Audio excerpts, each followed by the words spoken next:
Hey everyone, Livy here, back with another video.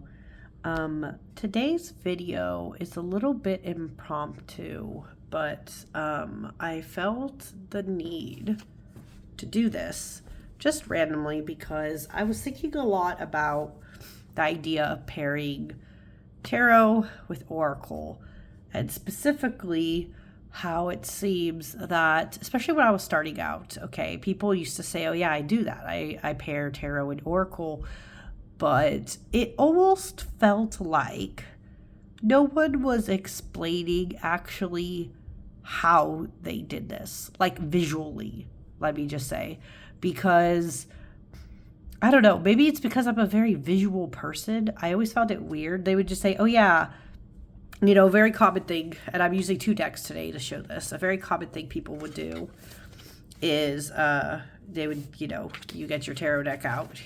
This, by the way, is the Magical Creatures Tarot. Just one of the decks I'm working with this month.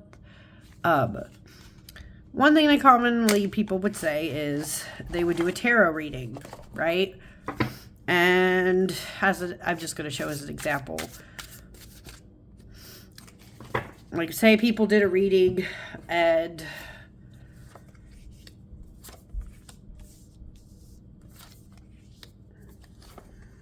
right, let's say this is the cards to get.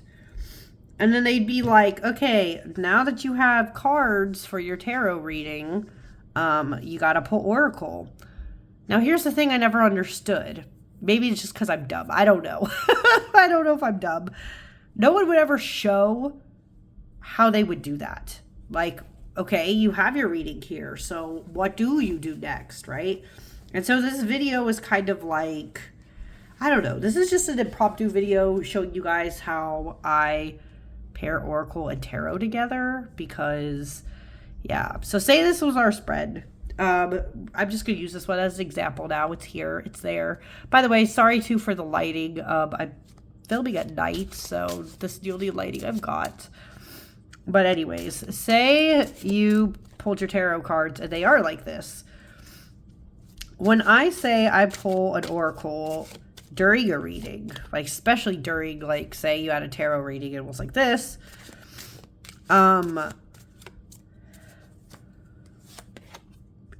you really got to decide where you're putting your oracle. So maybe it says cuddle and cradle, right? Now, what if your spread looked like this? And you don't really have room to put this last card. Are you just going to place it right on top? Then you block all your other cards. I tend to look, depending on what... Okay, how do I explain this? So, say you have a set tarot spread, and you pull an oracle card, and you're like, okay, where's this card going to go? If it looked like this, honestly, my advice for people, because people... Again, no one ever shows this, is like, I would find the most freest spot. So for me, I would probably use either like this quarter up here, that quarter there, this quarter there, quarter down here to show your spread. And I think that's the most logical way, but again, nobody ever shows this. But that's if I'm only pulling one card. So if I'm only pulling one card, I just put it wherever's closest, and then I look at the whole reading like that, right? Another thing I do, which I don't think everybody does this, but, okay, say you have your set spread, right? And this is your spread. These are the cards you got. And you wanted cards to kind of round out the spread, depending on what the positions were. Well, you could have this card. Say that was one of the oracles you pulled. I do this thing that I call the sun and the moon positions for oracle spreads. So like, I'm shuffling the cards, right? I usually overhand shuffle just the oracle. I don't do my crazy tarot looking spread for oracle decks. I go like this, I'm looking around and say, and I do a weird thing too. I actually pull from the bottom. I know everyone likes to pull from the top, but I get more vibes from the bottom. So I pull from the bottom. And then I put down here. Now, you guys can't see this. Maybe I should zoom out so you can see a little bit better. Yes. Okay. You guys can see a little bit better now. Sorry for the adjusting. You can see this a little better. So what I do is called the sun and the moon when I'm adding oracles in. I only put 2 because if you're doing a tarot spread, especially if it's big or not, you're going to have problems. What I usually try to do, for me personally, is so this is my sun. It's like high in the sky and the moon is in the bottom.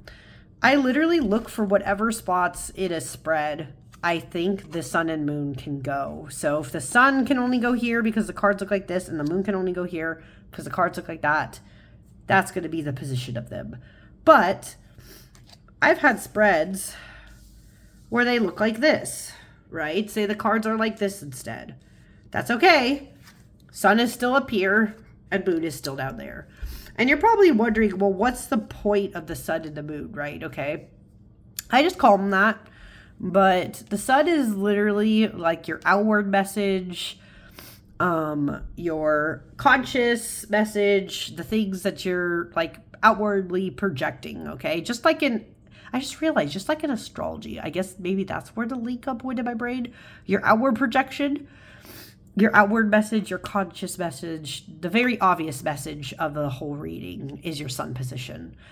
For me, this moon down here is in the opposite, right? It's your subconscious position. It's the things your intuition is saying, your brain might be saying, your inside, your gut feeling. That message to round out the reading would be this one, which I guess in this way would be grow your wishes, as this example goes, right?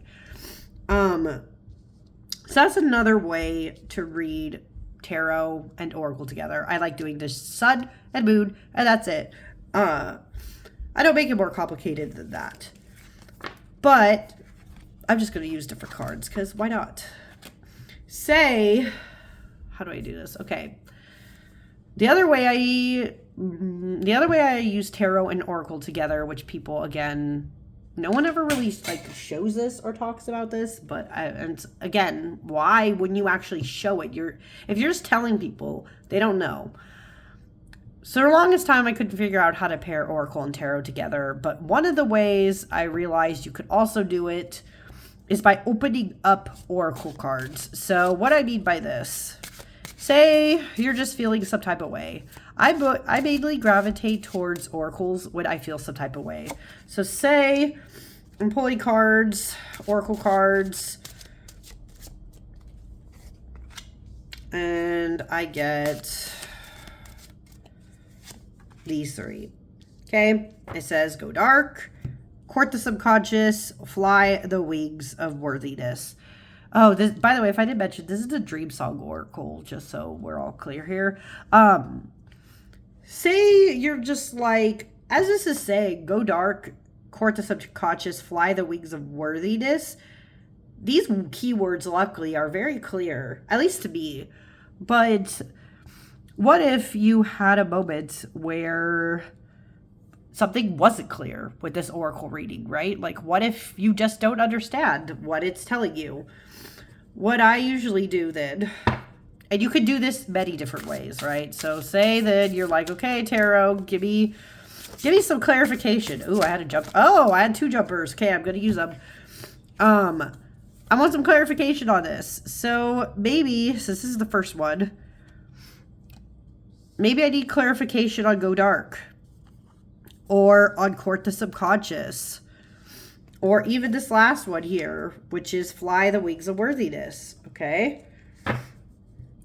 If I want clarification on these 3 cards, I literally just assign 1 card, usually per tarot, or 1 tarot card per oracle. Okay, hope that makes sense. So, like this case, it'd be Ace of Coins, 5 of Coins, and Knight of Coins. Very coins-like today. That's so funny. But this would then be my reading. So I'd look at this, and I'd look at this first card as an example, and I'd look at the Ace of Coins, and I go, okay, it's telling me to go dark, so go deep, go, into those parts of you that are kind of ugly and otherwise. One way I can do that by going dark is to be aware of coming change. My luck is changing, especially like finances, maybe life, work, day-to-day routine. One way to go dark is to be on the lookout for this change, right? To let it happen. This new beginning, right? But then I can look at court the subconscious. Well, why is it telling me to court my subconscious? Why is it telling me to, again, go, not even go dark, but go deeper, right? Go deeper into it. Could be maybe one reason you're getting this card is because of the Five of Pentacles. Maybe you do feel like you've been left out in the cold. You're waiting for that change, the new beginning. So that could be why that feeling is attached. But then finally, we also have, fly the wings of worthiness. And why would it be telling you to fly the wings of worthiness? Like, why think better of yourself? Because progress, right, is slow and steady. And it's okay to feel complex feelings towards that idea of growing and changing. But it's a slow and steady race, and that's okay, right? So that's how I would kind of open up Oracle cards that are giving you weird messages. And the reason why I say this, especially opening up Oracle, is because for me personally, I go to Oracle more when I'm trying to figure out what energy to bring in. For me personally, what energy I'm trying to bring in. I usually go to Tarot if I have this very specific problem. So this is like one way you can open it up. You could theoretically do the reverse too, though. So I'm just using new cards for this because why not? Say you had a reverse happen, right? So you have tarot. Say you're doing a tarot spread. I don't know. You can, just to keep the example kind of the same because it's still opening up cards in one direction or the other. Say you are doing a tarot spread and you got a past, present, future situation. Okay.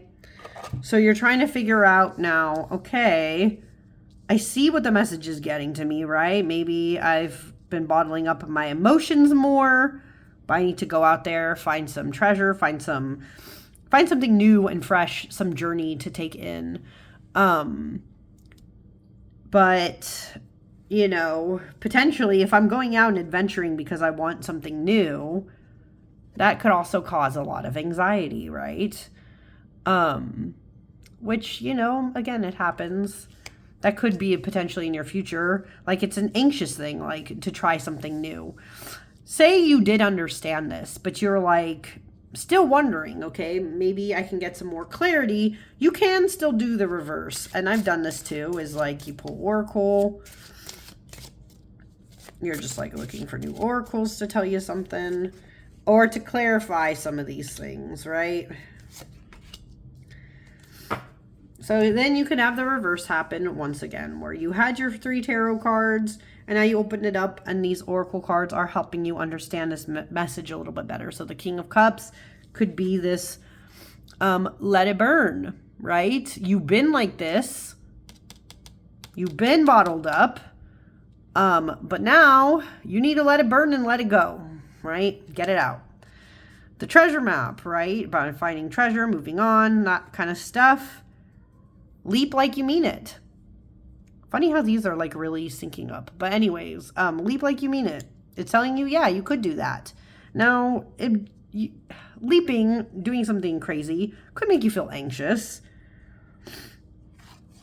Now, this card, have tea with the birds. Now, sometimes you see, with oracles especially, you might see even more gibberish and you could be like, what the heck? Especially if you're not as familiar with your oracle deck. In that case, you know what? People will say whatever they want to say, but get your guidebook out.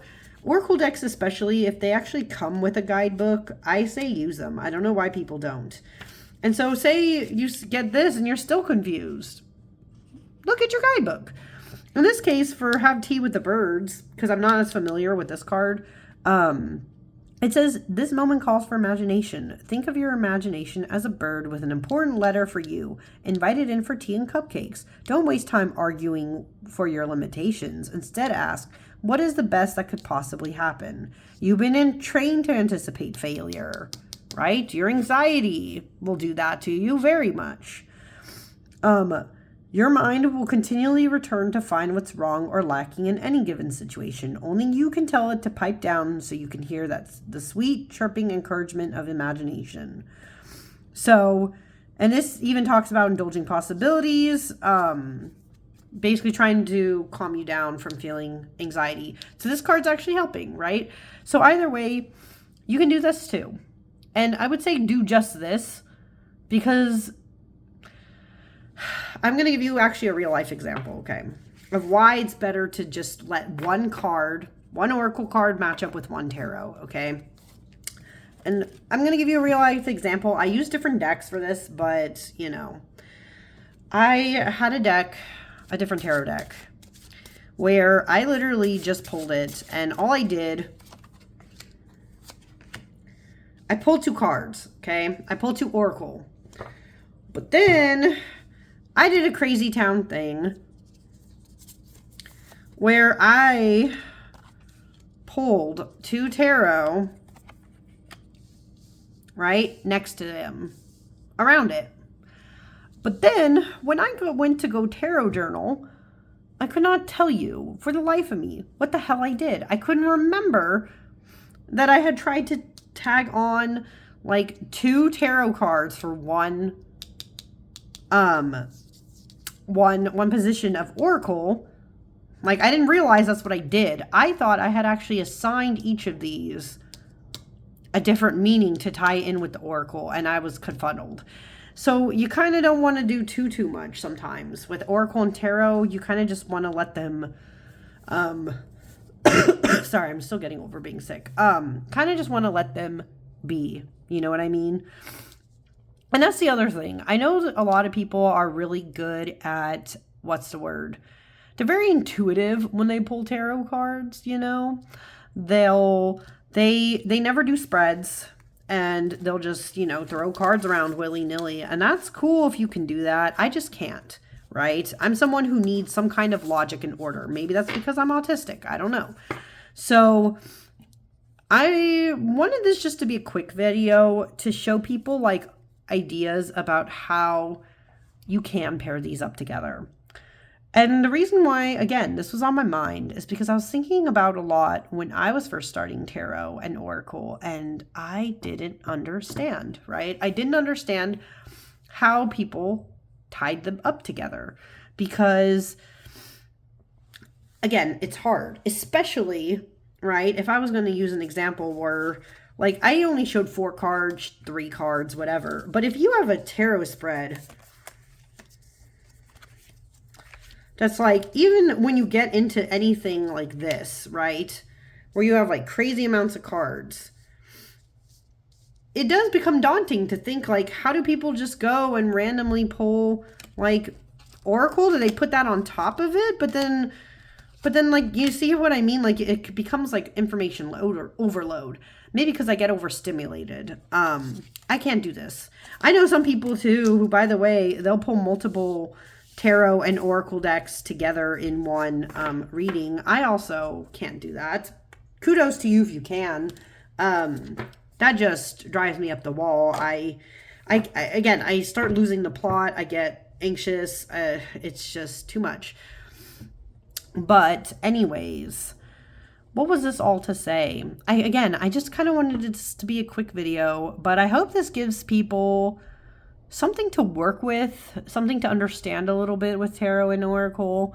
I mean, here's another thing too that's valid before I close out. What I've done for people, literally to give like readings to people, is I've done actual tarot readings for people. Then they've had moments where they were like, well, I want a message, right? I give them the message. And they were like, oh, I really like what this deck is telling me. Can you explain this a little more? Like, does this have more to offer for explaining the tarot reading, right? They were a little confused by what the cards were telling them. They wanted more of the oracle. I've literally just, in the middle of the reading, or like, I guess it's part of the reading, you know, you shuffle your cards along, and you pull an oracle spread. And honestly, that's okay to do too. I guess it depends more on if you're reading for yourself or if you're reading for other people, right? If I'm going to zoom back in just because I'm near the end of this video now. But if you're reading for yourself or reading for other people, you get to make these choices. But if you, like me, needed to see visually what potentially could be your choices instead of people just telling you, yeah, just do this, right? Just do the thing. Okay, cool. I don't know how to do the thing, especially if you're a beginner. If you don't know how to do the thing, I hope this helped. Especially if you're someone who's been thinking about getting into Oracle decks but didn't know how to pair them with tarot. And again, the ways I showed today are really just some brief ones. Like, right, I just pull one Oracle card after a reading sometimes and place it, in a free position, whatever free position you have. Like, don't get anxious. Don't be like me. Just don't just flop them everywhere. You don't have to do that. Free positions. You could do something where you pull like only 2 cards to wrap up your reading. I showed you guys exclusively. I do a sun and the moon.